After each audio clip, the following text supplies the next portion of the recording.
శ్రీమాత్రే నమః.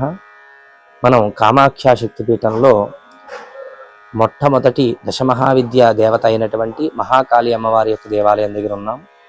మహాకాళి అమ్మవారి ఎవరయ్యా అంటే కనుక, పూర్వం ధారకుడు అనేటువంటి రాక్షసుడు ఘోరమైనటువంటి తపస్సు చేసి బ్రహ్మదేవుడి యొక్క అనుగ్రహాన్ని పొందుతాడు.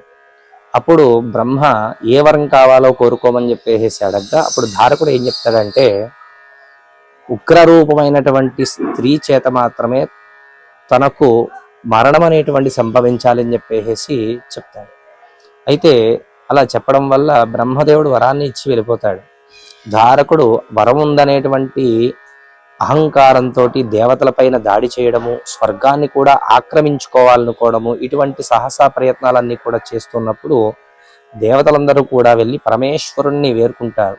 పరమేశ్వరుణ్ణి వేరుకుని ఆ ధారకుడి యొక్క బాధని తొలగించాలని చెప్పేసి కోరుకోగా, అప్పుడు పార్వతీదేవి యొక్క కంటి వైపు పరమేశ్వరుడు చూస్తూ ఏం చెయ్యాలి అని చెప్పేసి అడగగా, అప్పుడు పార్వతీదేవి తనలో ఉండేటువంటి ఉగ్రమైనటువంటి రూపాన్ని పరమేశ్వరులో ఏకం చేస్తుంది.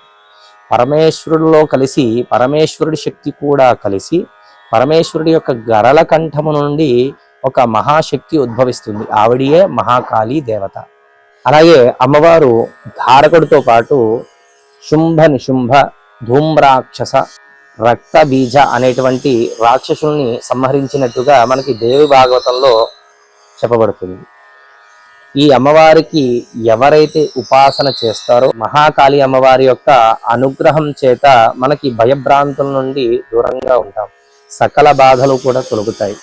అలాగే కామాఖ్య అమ్మవారి యొక్క శక్తిపీఠాన్ని సందర్శించినటువంటి వారందరూ కూడా దారి మధ్యలోనే మహాకాళి అమ్మవారి యొక్క శక్తిపీఠము కనిపిస్తుంది. ఈ దశమహావిద్యా దేవతలు ఒకే చోట మనకి కామాఖ్యలో తప్ప మరి ఇంకెక్కడా కూడా కనిపించరు.